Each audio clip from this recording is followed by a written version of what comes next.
Our group divided into two parts, and each part presents the case of transition country. Our case is in Armenia and represents the financial market development via integration into international financial markets.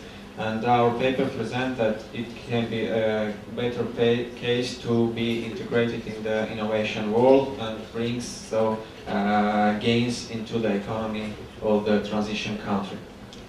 Yes, they try to convince us to go to invest at the stock exchange in Yerevan, and I told them that we are so much barred from our attempt to play in Milano, our saving that we threatened.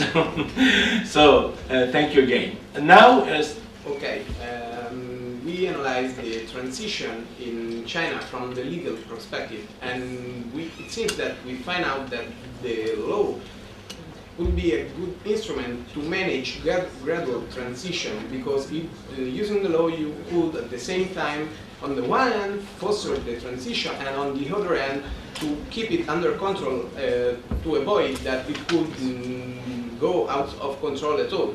And so it seemed that this could be a good perspective. Maybe it needs some more research, but it could be a pattern that could be applied probably also in other countries and maybe also in other areas.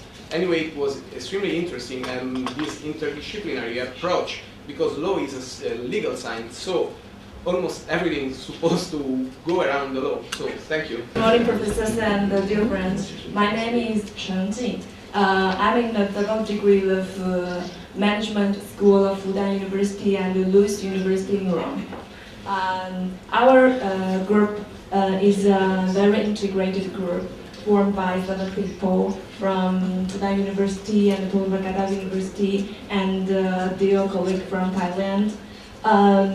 Since we have different academic backgrounds, and the Fudan team has found the shared interest about higher education and lifelong learning, which is a critical issue in the background of globalization.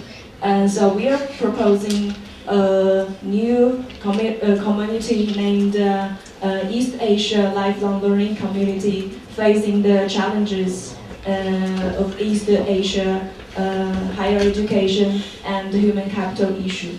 And when we arrived at Rome, our dear colleagues and professors has contributed to our proposal new ideas, basically about the Bologna process and higher education, lifelong learning, current conditions and the challenges in Europe. So we have integrated our work, and as presented this morning, we have making a comparison between our proposal and the Bologna process, basically on the basic characteristics of these two systems, and we are hoping to shaping the new system community in order to face the challenges basically of East Asia human capital issues, in order to develop the regional competitiveness of this area. Thank you very much. Our paper is about sustainable conservation of cultural heritage. So we all know the importance of cultural heritage, but our proposal aims to study a pragmatic example, a pragmatic strategy of sustainable tourism development in a developing country with an appreciable cultural heritage. So obviously tourism can improve inhabitants' life conditions and local economy, but without a sustainable management, it just loses all its potential for growth. So that's the reason why a careful feasibility study must evaluate whether and how tourism can be developed in these countries, and taking into account different aspects such as economical aspects, socio-political aspects, and obviously environmental aspects. We focused our attention on Sichuan region, that is a Chinese region very rich in cultural, architectural, and environmental aspects. but our proposal can be applied in every developing country with such monuments or architectural topics.